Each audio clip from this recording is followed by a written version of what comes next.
Bienvenue. Dans cette nouvelle vidéo, nous allons nous intéresser à la configuration du serveur web sécurisé avec Nginx. Pour cela, on a déjà configuré notre serveur Nginx. Donc, voilà, c'est la vidéo qu'on a fait précédemment. Donc, le serveur Nginx fonctionne correctement. Et on a également créé nos certificats. Donc, le certificat et la clé ont déjà été créés. Si vous ne les avez pas encore créés, je vous recommande de voir les vidéos précédentes. La création de certificats, de clés et de certificats auto-signés.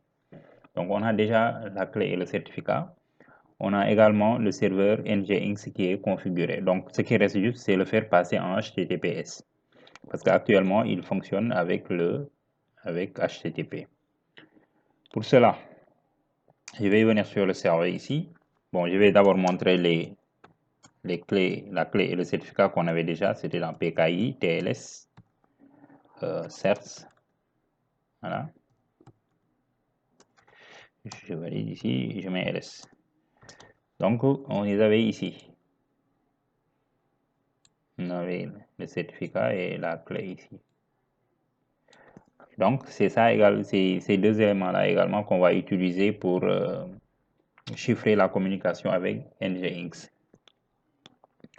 OK. Donc, je vais effacer ici, sort. Pour cela, je vais ouvrir le fichier de configuration de Nginx. Cela, je mets cd /etc Nginx. Non, c'est pas cd, ici c'est vi.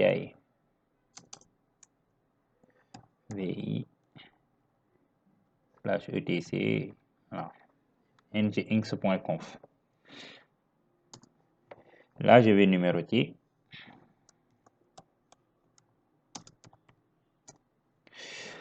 Ce fichier-là est un fichier assez simple à comprendre. Parce que je vais descendre ici, c'est la ligne 38, je crois. Voilà. Je vais mettre comme ça.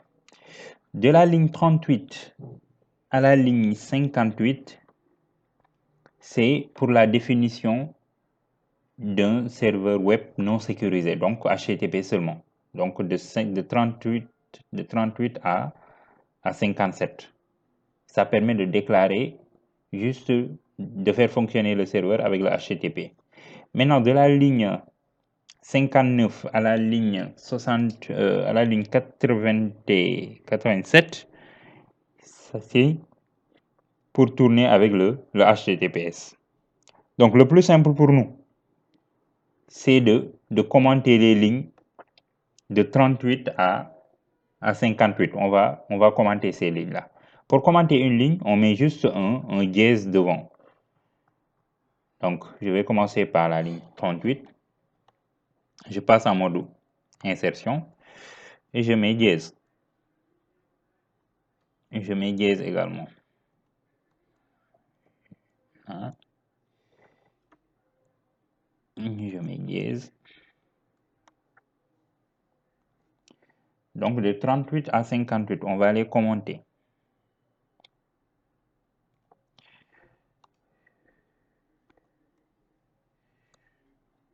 Voilà. De 38 à 58.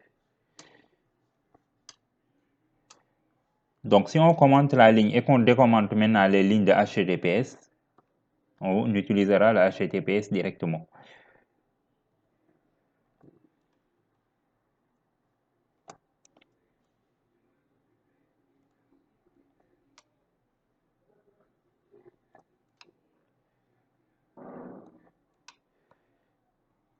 Voilà.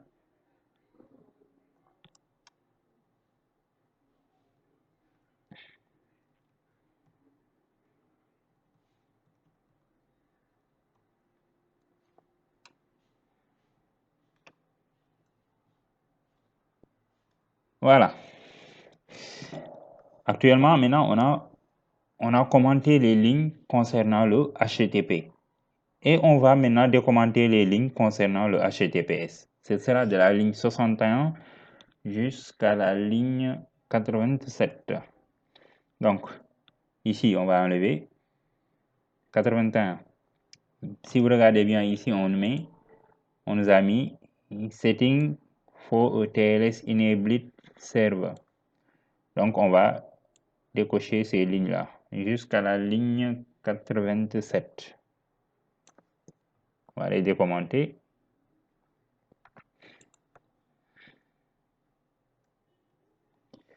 OK.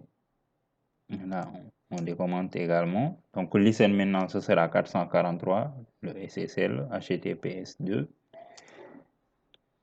OK. Server name, on va venir également tout à l'heure le régler.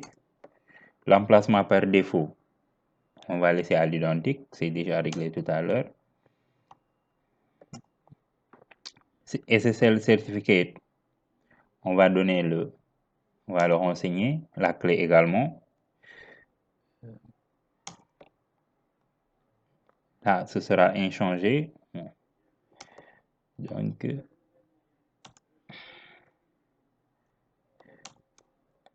maintenant, pour effacer le dièse, il faut se placer après.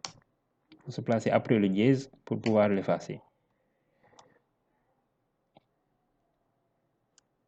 Et si vous voyez bien, ligne 74, c'est un commentaire.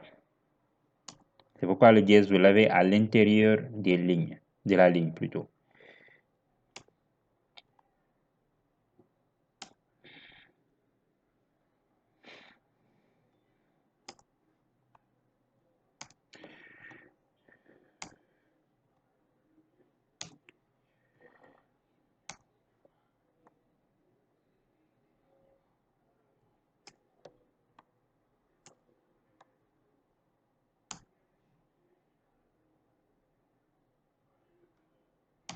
Voilà. Donc, de la ligne 61 à la ligne 67. Donc, maintenant, le HTTPS est activé et le HTTP simple a été désactivé. Maintenant, une fois qu'on a enlevé les dièses, il va nous falloir maintenant mettre les paramètres. Ligne 64, server name. On va remplacer le underscore par sa valeur. C'est 3w.byras.net. Point virgule. Le route, il n'y a pas de problème. Le fichier de certificat, il s'appelle server.crt, d'accord, mais il est dans PKI TLS /certs. Le fichier de clé également, ça s'appelle server.key, mais on l'a dans etc PKI TLS /certs et ça s'appelle server.key.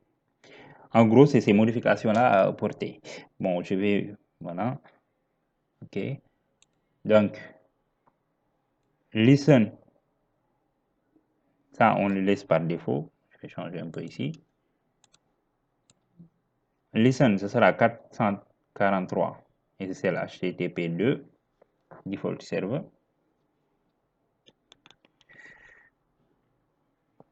Ok. Dans certaines documentations maintenant, même le HTTP2 default server, on le supprime si on veut. Ok. La deuxième ligne, c'est dans le cas où on travaille avec IPv6. Ensuite, server name, on renseigne 3W, le nom de notre domaine. Route, c'est l'emplacement par défaut des sites web. SSL certificate, il faut donner le chemin menant au certificat et le chemin menant à la clé pour SSL certificate key. Pour le reste, les sessions cache shared, ok, le timeout également. Ok. Donc, si c'est fait maintenant, on peut enregistrer ici. Ici, 2 points. Une fois qu'on a enregistré, il faut que le HTTPS soit autorisé. On l'avait autorisé tout à l'heure quand on faisait le serveur web avec Apache sécurisé. Pour cela, je vais juste voir dans le pare-feu est-ce que c'est pas déjà autorisé. Pour cela, je mets cmd liste service. Donc pour voir les services qui sont autorisés. Ici, je peux voir que le HTTPS est autorisé. Maintenant, dans le cas où le HTTPS ne serait pas autorisé, on allait mettre juste, pour l'autoriser, on allait mettre firewall-cmd add service égale https espace permanent. Si on ne l'avait pas autorisé, c'est comme ça qu'on allait l'autoriser. On allait valider, il accepte. Ensuite, on relance également le pare-feu avec firewall-cmd espace reload. Mais comme on l'a déjà autorisé, on peut relancer juste le service système ctl restart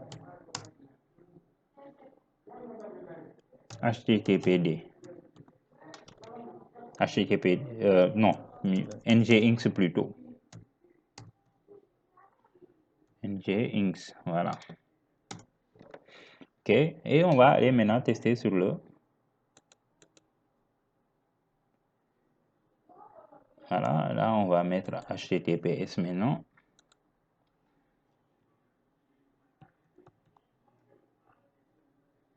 On va mettre HTTPS ici. HTTPS 2 points. On va valider. Et on a directement le site. Donc le site maintenant est passé en HTTPS. Donc ici, le certificat, si je supprime l'exception, on me dit que normalement c'est comme ça que ça devait s'afficher. Mais pour notre cas, ça ne s'est pas affiché de la sorte. Pourquoi? Parce qu'on avait déjà mis sur avancé et on avait demandé d'accepter. Donc on avait ajouté une exception pour ce certificat. Donc tout à l'heure, quand j'ai mis le HTTPS, c'est venu directement. Pourquoi? Parce que le certificat a déjà été ajouté dans Firefox. Donc maintenant, le HTTPS tourne avec notre serveur Nginx. À bientôt pour d'autres vidéos.